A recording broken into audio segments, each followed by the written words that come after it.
GAA Podcast on RTE.ie, sponsored by Optimum Nutrition. No matter your goal, if you're putting it in, we'll help you get more out. Optimum Nutrition, the official performance nutrition partner of the Gaelic Players Association. Possession crucial from this. How much longer will the referee allow? Dublin lead by a point, and there's the whistle. It's over. It's over. We earned it by winning the last two matches on the road, and that's not going to be taken away from us. But what I love in hurling, I love players that will never give in. He hits it. He hits it. It's over the bar. Oh, holy Moses. Welcome to the RTE GAA Podcast. Rory O'Neill is my name, sitting in for Jackie today. And it's probably the one morning where I would have preferred not to be falling in on hosting duties, because we could actually have something proper to crow about him in for a change. But it was a fantastic weekend for Cork. In fairness, it was a fantastic weekend for Armagh. And like, there were some stories. I think, would it be fair in a general context to say the championship, while it didn't catch a blaze fire, we certainly saw some embers starting to smoke in this weekend. Oh yeah, absolutely, Rory. It only took you, was it 5 seconds to mention Cork? Didn't take you too long. Yeah, no, definitely. Fitzy Cork win and the football championship comes alive. Yeah, there you go. Yeah. A leading question, Ciarán. No, look, definitely. I think the fact that Cork beat Donegal, Donegal had been going so well, and we were all wondering how they get on with the long journey and the non-Ulster opposition, and the way the Cork are playing, how would they test them out? So that certainly it took the predictability out of the championship, I suppose. It's been pretty predictable, a lot of the games so far, and then obviously the Armagh win in Derry City was a huge win for them as well, and it's just the whole issue around Derry is just baffling, that from where they've been to where they are now, it's hard to believe it. A couple of other good things thrown in for good measure in the middle, and needless to say, the Dubs just continue to do what they're doing and play at the level that they continue to play at. And I know even afterwards Dessie Farrell was nitpicking a small bit, but you'd have to have been very impressed with them again on Saturday evening. So definitely a few things to enjoy over the weekend. And like you said, it definitely, we've had more talking points after this weekend, which is great. Yeah, you were there yesterday, Wheelo, and would it be fair to say you couldn't really believe what you were seeing again? Yeah, I think so, Rory. Like, you kind of look back at the Donegal game and you kind of say, okay, was it a blip? You know what I mean?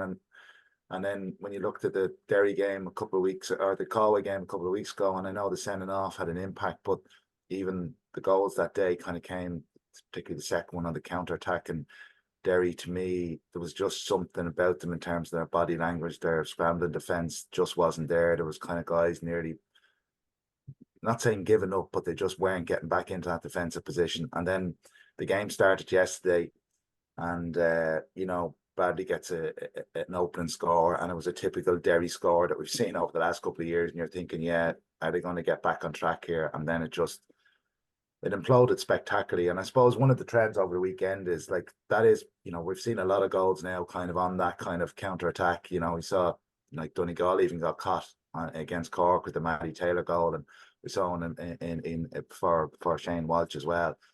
But yesterday was just like, talk about an abandonment of the defensive structure, like everybody ahead of the ball, and it was phenomenal that throughout the whole game. I'm sure, Cahair, you were there as well, that every time Armagh turned over the ball, that looked like it was a potential goal scoring chance, and they got 3. They butchered another one.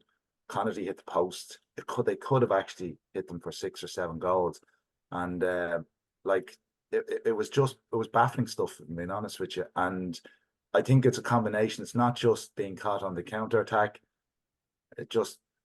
Derry just seemed to have lost their way. I think even from an offensive game perspective, like the Derry we saw over the last couple of years were full of counter attack play, strong running.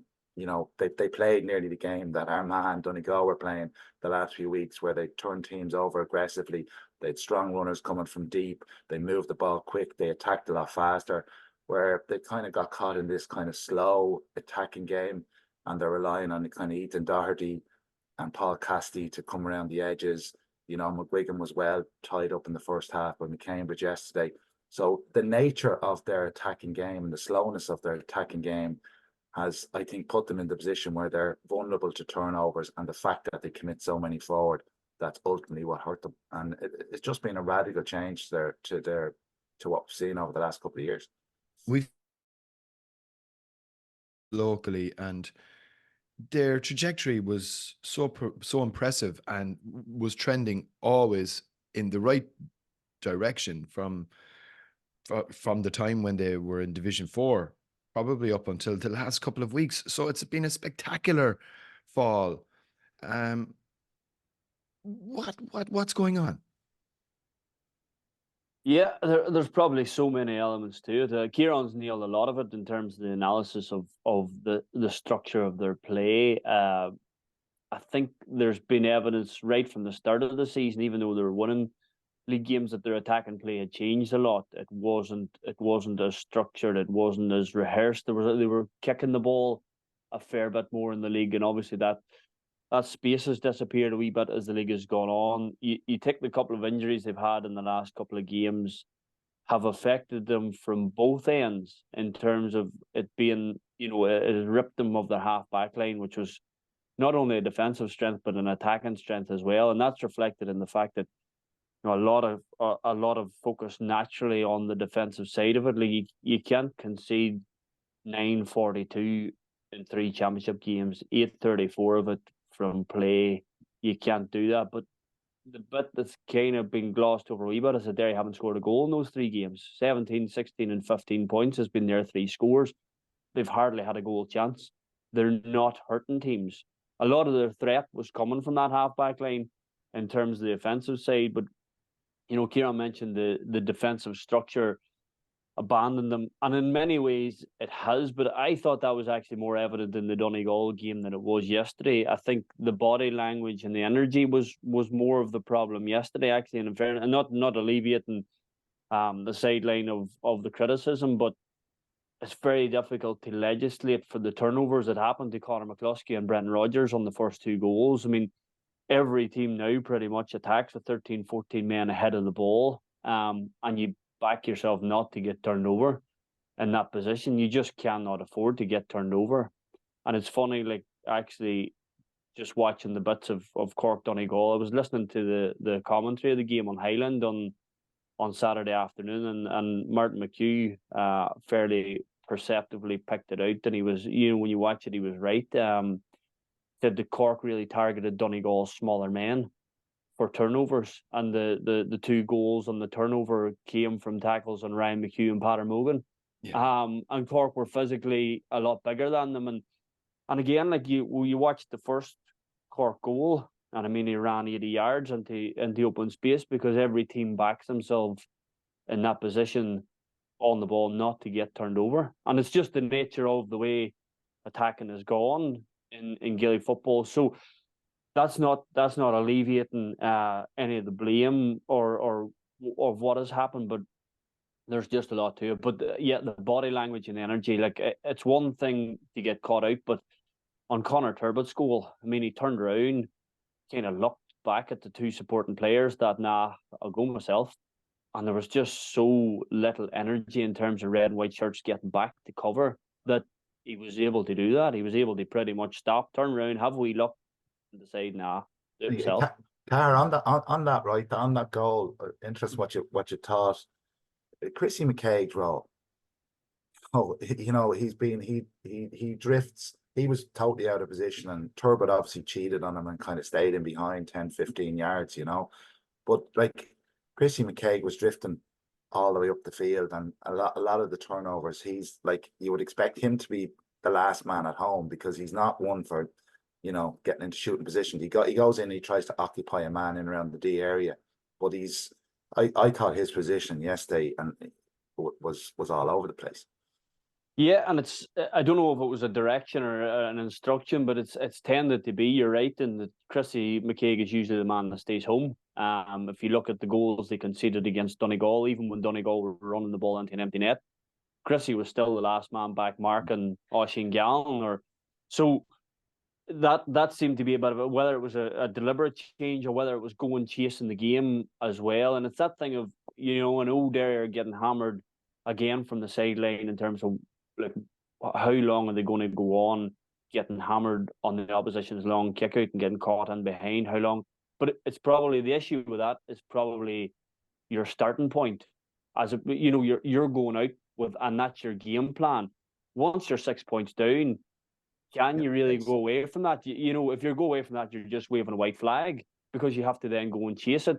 And as happened in both games, the harder they've chased it, the more they've just been caught, and it has just got worse and worse and worse. And the margins and the nature of the defeats, because I think they'll be really stung by yesterday in terms of, even though they never really looked like they were going to win in Galway after the red card, there were much better signs in terms of the overall performance. But even within that, like I just watched back the goals this morning too, the second goal, like Ciarán Darcy picked up the ball on his own 21-yard line. There were 6 Derry players ahead of him, 9 goal side of him. When he picked the ball up, it was Ciarán Darcy who ended up palming the ball into the net uncontested, 120 yards down the field. He stripped a lot of them over 120 yards. So, like, that sort of stuff's happening. That's the real worry, and it just looks like it's going to be very hard to fix. They're Division 1 league champions, Éamonn, but I was looking there. They haven't won a match, we'll say, on the field, if you leave out a penalty shootout, which was the arbiter for the league win, since the 24th of March. Now, it mightn't seem that long ago, but it does feel like a long time. Putting the triumph in the league into context now versus their performances in the championship, what is likely to be the reaction here in terms of management, the players? Where do they go? Rory, look, it's not a great indicator for the league for next year, is this? Because second year in a row that we've had the league champions, as the season has gone on, that they found it harder in the championship. Look, I think there's 100 things with the Derry thing. I think there's obviously going to be an emotional thing within Derry itself. But if you strip it back and look at kind of the facts or the nitty gritty of the situation, they're down a lot of key players. Cahair mentioned that they're particularly their half back line, which was a springboard for them attacking wise, was a big thing defensively. That's one thing. They've moved away from their attacking game that was so effective and so hard for other teams to defend against. Other teams, I think, have got more comfortable defending. I think Armagh obviously got huge credit for their offensive game yesterday, but they were outstanding defensively as well. In terms of the Derry, the old Derry attack was built on those one-on-one situations and the man beating his direct opponent in front of him. Armagh didn't allow them for most of the game to beat them, to create those overlaps. First point that Ciarán mentioned that Emmett Bradley got, that was one of the few examples where they did manage to beat a man and it opened up and it kind of set that domino effect in play. That hasn't worked. Their press is broken. It needs to be fixed. It's costing them it cost them big time against Donegal. The goal, obviously, Connaughty's chance came from it yesterday. So that's an issue for them. I think I said it the first night of the league in Tralee when all of the Glen lads played, I thought it was madness. In terms of championship, it was madness for a league game in Tralee in the end of January. Fair enough, but even taking them down, the length of the journey to go all the way down to Kerry, I think fatigue is an issue. I'm not sure what their S&C situation is, whether it's fatigue or that they've just gone off the boil, because they certainly weren't able to live with Armagh's pace and running yesterday. In the short term, what can they do, Rory, for the Westmeath game? Look, obviously they're going to have to shore things up at the back. They can't be as exposed. I think, to be fair to them yesterday, the Conor McCluskey turnover, that was a borderline foul. If if you were when things are going against you, those kind of calls go against you. Now, Conor McCluskey's a smart player. Why he didn't just use Oren Lynch like they've been doing for the last 3 years, and he decided to take it into contact, I don't know, in that part of the field. I think there's a lesson for all teams as well in what Ciarán Kelly did, pushing out and going after the tackle. So many teams sit off players in that situation, and it's just so passive, but it was good from Ciarán Kelly. Brendan Rodgers, I had to look back at his thing again this morning. It just looked like a poor skill execution rather than anything else. It just looked like he got the hand pass wrong. Kind of the way he looked like that it went off in the wrong direction for him. They got caught in that. I think the biggest issue they have is confidence, that their confidence has to be on the floor. Even Conor Glass yesterday, in the reference in the commentary, he was so ratty, he was getting thick. Cara, I saw your piece this morning where you said that when Emmett Bradley was taken off, he gestured at the sideline. That kind of stuff, that's not good. It's not good, and especially for someone like Conor Glass, who'd normally he's just like a machine the way he plays the game. Nothing impacts on him. He gave a bit of a dig at some stage. He was getting stuck in verbals with the Armagh fellas, just very unlike them. So they're in a bad spot, Rory. I'm not sure. Westmeath, played quite well again yesterday. They obviously, the pass for the Shane Welch goal was probably the difference in the game. So Westmeath are going to fancy that game, and they're going to fancy knocking out Derry. And even if Derry managed to get through it, you'd wonder, do they really want to? After losing 3 games and being in the position that they're in, it'll take some resurrection now if they manage to do anything for the rest of the championship, because they're just in a bad place. Just a word on Armagh as well, Wheelo. I mean, is there still questions around Armagh insofar as can people legitimately ask, can they win the games that matter? Well, I suppose that question is still to be answered, Rory. But I think, there's a lot of games they haven't lost in open play either. And here we are talking 20 minutes about the demise of Derry, and Armagh, brought them to penalties last year, brought Donegal to penalties. Maybe they get a lot of, criticism that's maybe a little bit over the top, that they are a decent team. And I think they've definitely evolved in the last 5-6 weeks, particularly in terms of their attack and play and their fast attack and play. And I think Blaine Hughes has been brilliant on long, quick kickouts. They're kicking the ball. They've hard counter attack play. They're solid defensively. They're still solid, and even that's one of the aspects you could see clearly yesterday, was that they will hold kind of 2 or 3 in the backfield. They don't leave themselves usually open. They always have. If they were to turn over the ball, they've 2 or 3 options. They also have a deeper squad now probably than Derry. If you look at it coldly, and a lot of their players they're getting an impact off the bench when the players are coming on. Oisin O'Neill's having an impact, and Aidan Nugent's having an impact. Jason Duffy's coming in having an impact. Parlin came in. They've been able to kind of rotate things. I thought Niall Grimley yesterday, I thought had a massive game. I thought he was brilliant right across the middle, and even Creeley and Rian O'Neill, those 3 across the middle, caused Derry a lot of problems. So I think they've taken a lot of flack, but I think they've evolved. Will they can't get carried away with yesterday. They're probably, maybe handed a lot of goal opportunities, and in fairness, they took them. But definitely it gives them, as Éamonn said, you look at Derry and their confidence is on the floor. Armagh, to their credit, their confidence is going to be flying high, considering the emotions that they would have had to deal with coming out of that Ulster final. So I think they're probably in a more better position than they've ever been. But those ultimate question marks still hang over them in terms of winning silverware and how they can progress. But if they push on now and get into a quarter final, and they'll avoid Dublin, if they can win that last game against Galway, I know ultimately they're playing for a weekend off. That's ultimately what they're playing for. But I think it's time for them now to push on. They have that depth there. I think from and the other big story, I suppose, out of the weekend, obviously, is Cork. We should touch on that just a little bit more. I think no, I don't know how much of it you saw, Car. Were you surprised? In terms of them actually winning the game, maybe a wee tiny bit, but I did feel that I did feel that Cork were going to give Donegal all they wanted down there. The type of side we know that they like scoring goals. Probably didn't expect that Donegal would pass up the opportunities that they did to them.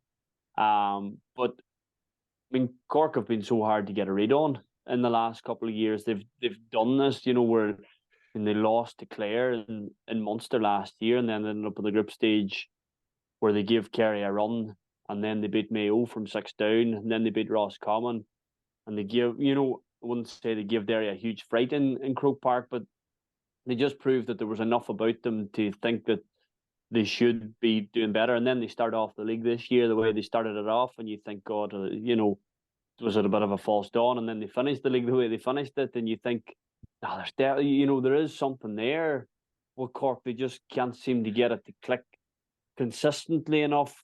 But when they get their gander up, and like Parky Rinn was perfect. And in terms of we're looking at crowds, we're looking at empty seats and that, but a smaller ground and an atmosphere. Talking to people who were at the game, like once the first goal went in, the place came alive, and then that tightness of Parky Rinn becomes a factor for them. And I can't honestly say that I would have put money on Cork to beat Donegal, but I really did feel that they were going to give Donegal real trouble there. And they're a side that can give anybody trouble. It's just whether they're consistent enough, whether they're structured enough as well. They do seem to rely on goals, in fairness, in terms of their attacking play. They're not a side that is going to run up 19, 20 points in a game. And when it comes to the business end of it, are they going to be able to do that in the bigger games in Croke Park? Are they actually going to be able to trouble the better teams by being efficient enough and creating enough chances and good chances that they'll score enough to win those games? I think very, very much still question marks as to how far they will go.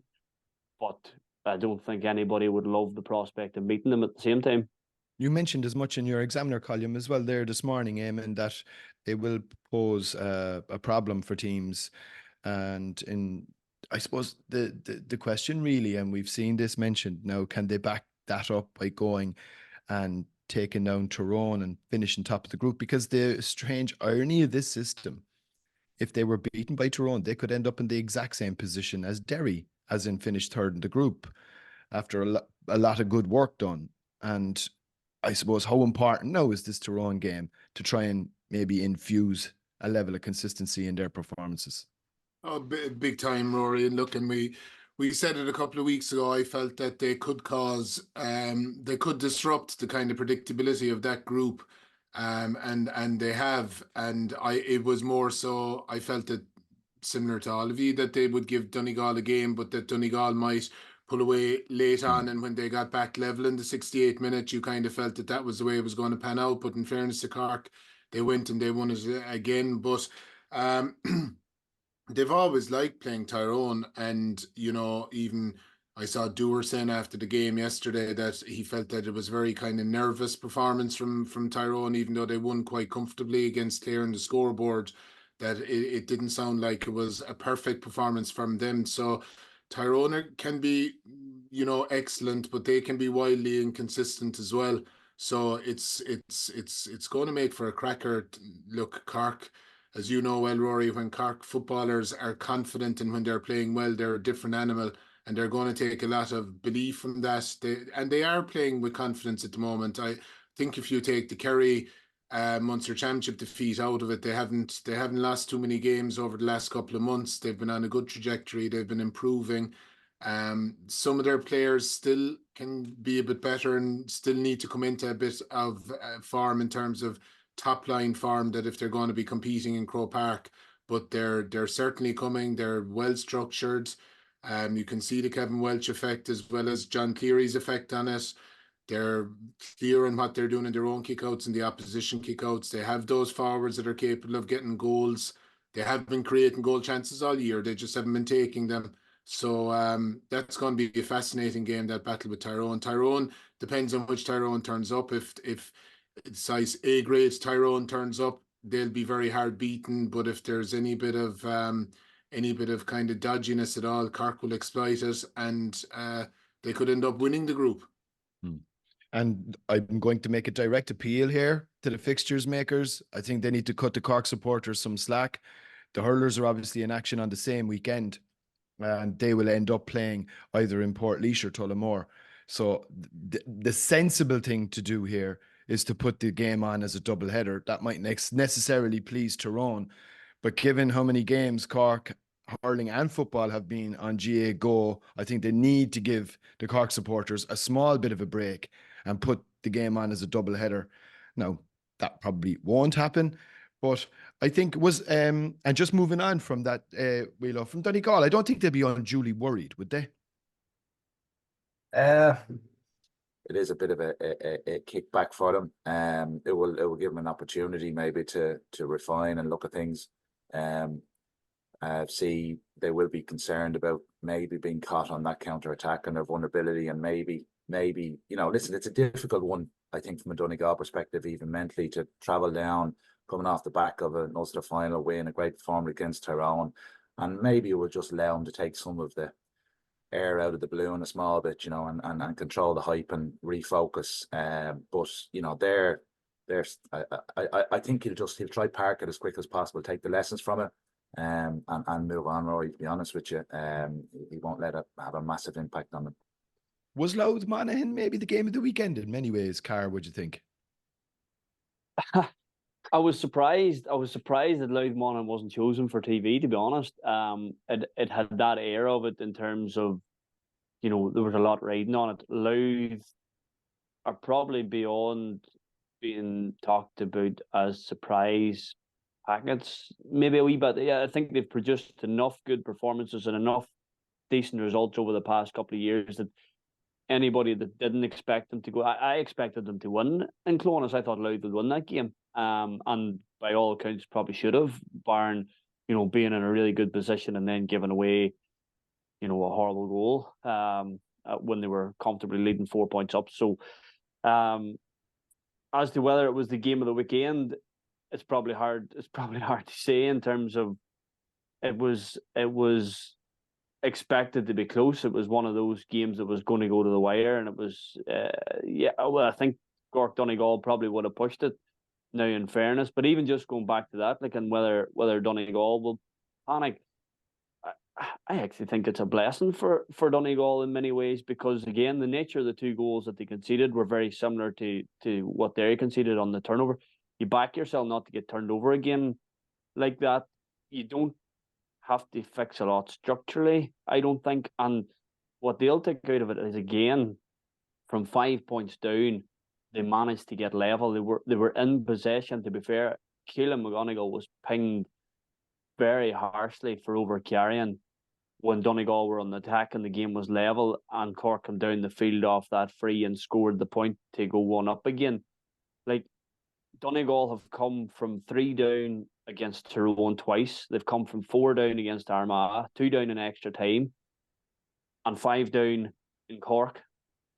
And I think above anything, that's what they'll take out of that game. They lost it.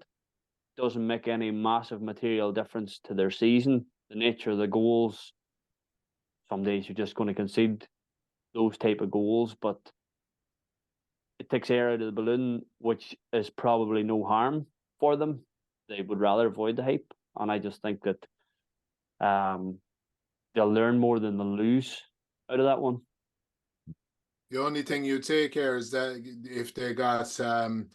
if they end up in a preliminary quarter final, even if it's at home, and then by the time they get to Croke Park, presuming they probably will get there, playing a quarter final clash, the third weekend in a row, that if Cork were to beat Tyrone and they had them on the head-to-head and they ended up in that situation, it wouldn't be ideal for them, because of the nature of the game they play. Playing 3 weeks in a row would be tough going. No, it wouldn't. Yeah. And they're almost like you would expect them to top the group if they better Tyrone's margin by 3. Well, that's if Tyrone beat Cork. Now, in fairness, if Tyrone beat Cork, but if Tyrone can do that for them, and Donegal get out, you're right. Though it's a dangerous position. And we've talked about a lack of jeopardy in the group stages in some ways, but I think last year showed on the final day the jeopardy that was involved and what happened to both Galway and Mayo off the back of not finishing top of their groups when they were in good positions to do so. Like, and it had catastrophic impact on their seasons. So there's more jeopardy there than we're given credit for. I think on that, Rory, one of the interesting things, having been up a lot of the games in Ulster, and you look at the form of all the teams, and it's that imbalance that we talk about, and Éamonn, you touched on it there, that if Donegal were to be a preliminary quarter final, like it's another game for them. It's it's a preliminary game, quarter final, semi final, on top of all the games that are played in the Ulster Championship and the energy that's gone in up in the Ulster Championship. And you just look at Derry picking up the injuries, and you look at Armagh picking up the injuries, and they have a lot of miles on the clock already this year, while Dublin and Kerry have just been able to tip away. And you're hanging around with Sean Kavanagh too much, Ciarán. He's convincing you of that. No, I know. To be honest, Fitzy, I've always felt that I know. I'm only messing. It's a massive, like, it is a massive downside for the Ulster teams that there's so much energy goes into the Ulster Championship, and you're coming out of that system into a round robin before you get to a preliminary quarter final, when you have to go 3 weekends in a row. And it just reflecting even in the injuries that you're seeing. Like, look at the injuries Derry have picked up, injuries Armagh have picked up. But doesn't every team pick up injuries? I mean, we see Galway now, and potentially Comer is going to be missing. And like, I suppose most people would agree, Galway plus Comer and Galway minus Comer are two very different teams. Absolutely, yeah. Like, everyone's going to pick up injuries, but it's a huge demands week in, week out. Even that the whole thing around mental fatigue and getting yourself ready for big games week in, week out. That it doesn't listen. There's a massive advantage there for Dublin and Kerry, that they're just tipping away. Even Dublin went away on their training holiday only a couple of weeks ago. Everything is further down the line. It'll just be interesting to see how it pans out over the next few weeks. Would you like to play in the modern game, Wheeler? You've asked me that question before. I think it's very different, Rory. I think, and I'm not one of these for harping on saying it was better in our day. I think the skill level and the quality and the conditioning of guys now these days is off the charts, and some of the skill levels of individual players and what they can do. But it's definitely a very different type of game, probably, than Fitzy kind of would have played, or Cahair would have played. That back, I suppose, you had very little time on the ball. It was man to man. It was kind of intense. The quality, there was a lot more kicking. Obviously, the quality of the kicking was good at times, was bad at times, but there was a lot more intensity in the play. When you play at an inter-county level, you had very little time on the ball, where the modern game is about probably defending in numbers and attacking in numbers, and it can be slow or it can be fast, and the pace of the game can change and intertwine, and you've probably a lot more time sometimes on the ball to think what you're going to do. It's a lot more probably structured in terms of what you have to do or what you're trying to do, where probably back when we played, it was a little bit more chaotic. You know what I mean? It was kind of get the ball and let it in. Old school. Old school, but so would I like to play? It would be interesting, but I just think it would be. Of course, you'd like to play, but I think it would be it's a different type of game. What about you, Éamonn? I think I'd be on speed dial by the S&C coach anyway. Rory would be the first. I actually would like to play in the modern. I think the things that I used to enjoy, I enjoyed always. Kicking was a big part of my game, and I enjoyed that. That would be a bit different in the modern game. I know that, and you'd be tempering that. But probably the thing I enjoyed in all sports that I would have played was just the competition element of it, and competing and trying to win, and that side of things. So I always really enjoyed that. So I would, if I could, I'd enjoy to win. Similar to Ciarán, though, I enjoyed the way football was in our era, and I feel it was a very enjoyable game to play at that stage. It's a bit more, it's obviously more tactical and everything now. And as Ciarán said, the conditioning of the players, the skill of the players, even that Turbot goal yesterday, that, the last solo he took from his right hand to his left foot, if you were trying that 20 years ago, I'd like to see the way it would have worked out. Or Shane Welch for his finish as well. He took an extra solo right at the end when it looked like he was about to finish, and, you know, finished it brilliantly. So the players are outstanding nowadays. Long-winded way of saying, Rory, I still would love to be playing, or I'd enjoy it, but I know I'd have to change my game and change the way I played, I suppose.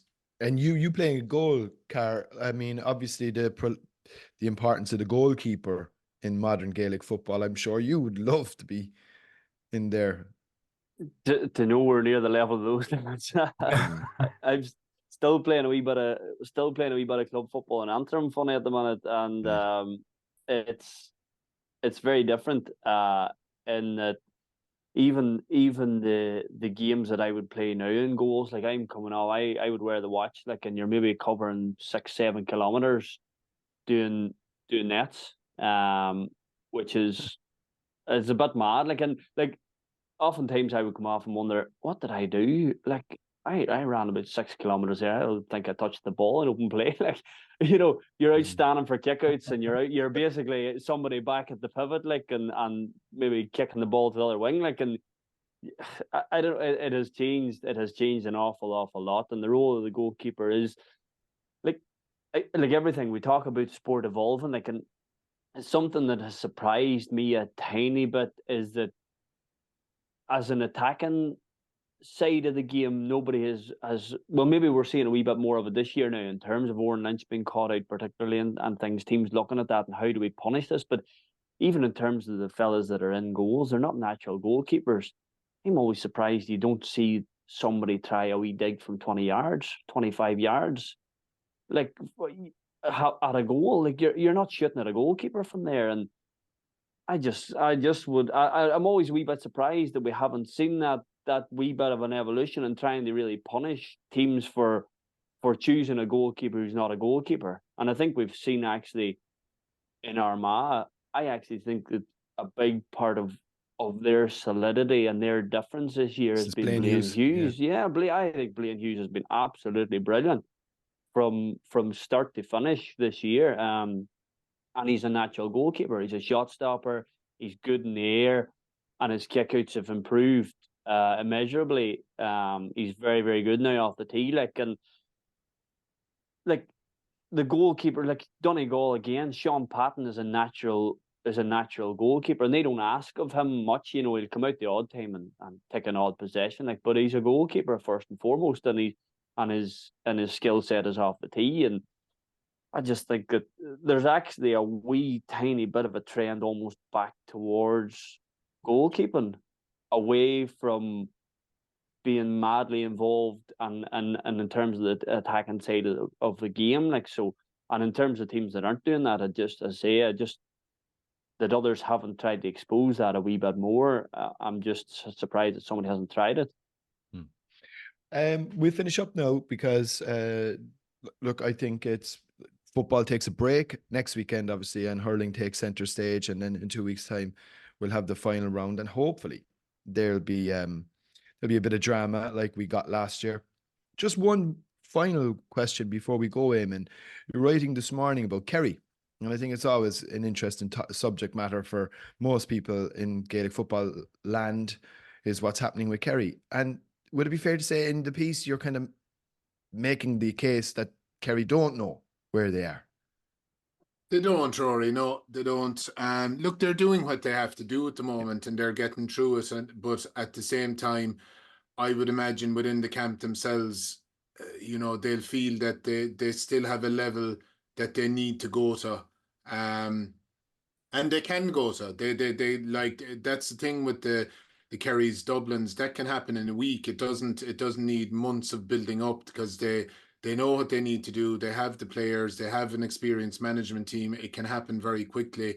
I just think if you're comparing and contrasting with the standard bearers, and you're looking at the way Dublin dismantled Cavan on Saturday evening, I don't think the Kerry performance was at that level yesterday. It just didn't have that feel of just ruthlessness about it. I know in the end the margin was big. In the last 10 or 15 minutes, they kind of put a score in meat, and they finished the game out strongly. But I feel that they need to start kind of progressing and coming with a bit more intensity without the ball in particular. I thought that was evident in the first half of the Monaghan game, but they haven't needed to either, to be fair to them, Rory, and to be fair to the lads. And, that's you have to be understanding of that as well. Louth will be a very different test now in the last day. And again, you'd expect them to bring a bit more, but it's hard to know where they're at. They're doing what they need to do. But they'll certainly need to up the ante a bit by the time they hit Croke Park. And I think on that, Éamonn, that there was obviously no sense of urgency yesterday, as he said. That didn't have to be. It was kind of it resembled more of a challenge game feel to it. It never really got to any sort of pitch. But the interesting thing about Louth is obviously Louth are qualified, but they'll want home advantage. So if Monaghan were to win, they'd go level with them, and then it will come down to score difference. So I'm quite sure Ger Brennan will bring the same template as he brought to the Dubs against Kerry. It will be very much damage limitation, and they will concede kick-outs and just sit deep, and it will be Kerry will just have to find a way to break them down. They're good at that though, Ciarán. They're good at it, yeah. No, they're organised, yeah. And I think what they have, and other teams that do that, is they're excellent going forwards. Yeah, they're good forwards. Yeah, they do. Yeah. They've good forwards, and they're kind of unpredictable as well. They don't just take the kind of expected pass, or they don't do the expected thing all of the time. And because of that, they've got a couple of goals over the last couple of weekends as well. So it will be a different test, all right. But I think that's good for Kerry. I think that they need, and even Louth are quite physical as well. I think that Kerry need that kind of a battle now. And I suppose probably best exemplified, Wheelo, in some ways in the form of David Clifford, where there's slightly indifference about Kerry. I mean, if you were potentially picking an all-star team right now, it might be the first time ever where Clifford wouldn't actually make it onto the team. But I don't know. I don't know if they're too worried, because you just know with Clifford, when he needs to turn it on, he will. Do you get that sense? Yeah, listen, we know the class that he has, and you can see maybe there's been a little bit of frustration in his game this year at times, just basic maybe skill errors that he would normally execute, and there was maybe a little bit of frustration yesterday. He didn't get going, and then all of a sudden, bang! He has 2-3 in the space of a few 10 minutes. So I wouldn't be too worried about David Clifford. I've been honest with you. I think he's going to be the big day player for when it matters. And in some ways, the positive yesterday from Kerry was when they did. They kept Paddy on the leash and David on the leash for 50 minutes, and Johnny O'Shea had a quiet enough game, but it was the other guys, Ryan Blavik, there was Thomas Sullivan, Joe O'Connor. It was the guys on the periphery that kind of were more prominent in that first half, and that's probably the positives. And even the other factor, I don't know, Fitzy, what you feel, but the role of Tony Brosnan, they're definitely playing him more out the field. He's not playing inside. They see him maybe as a potential as a shooter from long range, and I know he's been in and out of the team, but he definitely seems to be. I don't know whether they're teeing him up for that extra bit of power across the for long range shooting. He's definitely playing a little bit better, I think, and more consistent. Yeah, big time. And I think it was something that they were probably looking at, getting another scorer into that half forward line. So it is working so far. And look, with all these things, I think that the acid test is when you play the Dubs and maybe a Mayo in terms of teams that set up orthodox. And if you're Tony Brosnan then playing at 10 and you have to defend Jack McCaffrey going the other way, that's the ultimate test of that move then, because the way teams the likes of Meath play yesterday, it's a bit easier to play a role like that. But yeah, no, Tony is playing well, and it's great to see, and it's just deepening the squad a bit. And he was unfortunate last year coming into the All-Ireland. He had that collapsed lung issue, and he's just been unlucky with injuries over the years. So it's good to see him getting a kind of a run of games now at the moment. Yeah, and looking forward to those run of games in 2 weeks' time. It should be good as knockout football finally kind of starts to come into view. Looking forward, and we will look ahead to those games. Obviously, next week, Jackie should hopefully be back on Thursday as we look ahead to the Munster Hurling Championship final, the Leinster final. Should be a great game, a great occasion. Dublin and Kilkenny, and obviously the Joe McDonough final, Lee Shoffley. We'll be back on Thursday to preview those games, and until then, thanks for listening. Lead by a point, and there's the whistle, it's over.